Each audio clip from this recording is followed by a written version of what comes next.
Hello everyone. So something that Dan and the cam reminded me of when I was watching his videos, that I need to look into the lens, not up there, because then it's like I'm looking at your forehead. Hello, welcome back. I'm just doing some work today on putting up some curtains. And it's actually not as easy as you'd think. But once I figured it out, it went a lot smoother. So here's one of them up right now.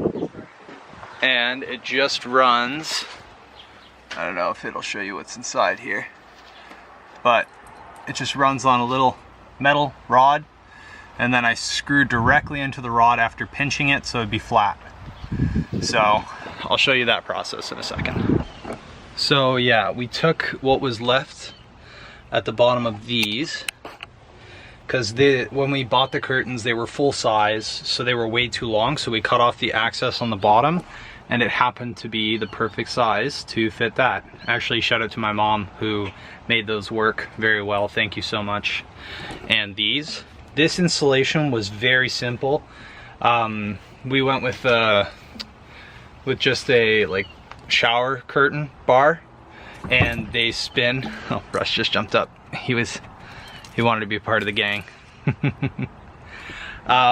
So yeah, it was just spinning this rod as it expanded, and then it fits right into, a lot of the cargo vans will have holes in the rib up top, so that'll be where you just put that filling in, and then it holds itself in place by expanding the pole. And then size of the curtain worked well. It gets out of the way pretty easily if we needed to, but I'm going to show you guys how to do the little more difficult part, which is the back.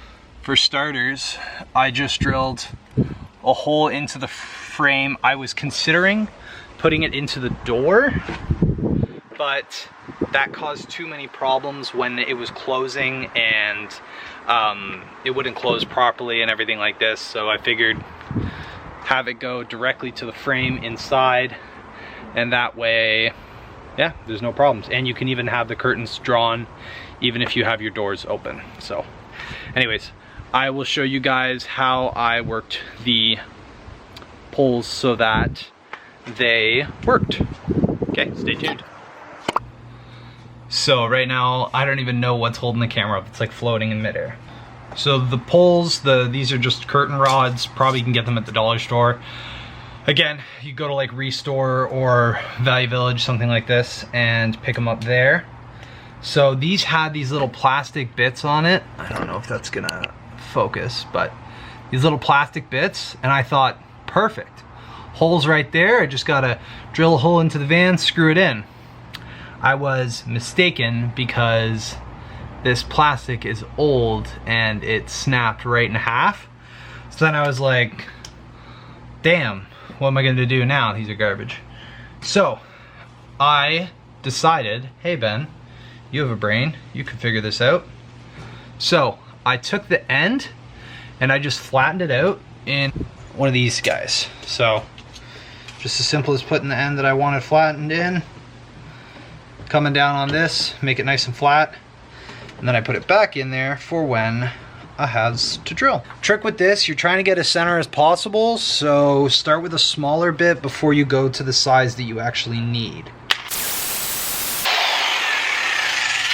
Another thing I learned, it's worth buying quality drill bits, because I've broken like 3 already. And I went with ones that were on sale. I'm sure they're not terrible quality. It says they're meant for metal, but oh no, every time it breaks it's because I try to drill metal. So you tell me. So pretty much drilled a pilot. And now I'm gonna drill the size that I need for the screws that hold it in to do their job.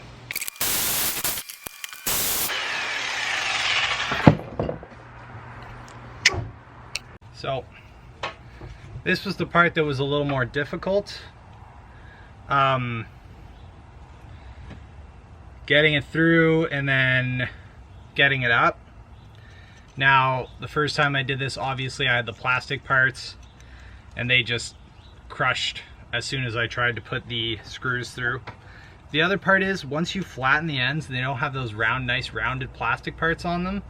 It's a real pain to get them through the curtains, but it just takes some patience. Alright, so it became more difficult to put it in without those plastic parts, but I found twisting it really helped getting the pole through. And then I'm just lining the holes that I made in the pole with the holes in the van and screwing them in. I used a ratchet because I found it was a little more difficult to screw something into the metal like that. It took some time, but once you get it, you'll line it up perfectly and leave them out a little bit. There you have it. Nice little curtain. Yeah, so this is kind of the finished product. If you want to get those picture perfect Instagram photos with the nice curtains hanging on the back, this might be for you, or if you just want to have some solid privacy and blackout when you're trying to sleep. So please comment, like, subscribe, all that stuff. We really appreciate it, and hopefully we'll catch you in the next video. Thanks. Bye.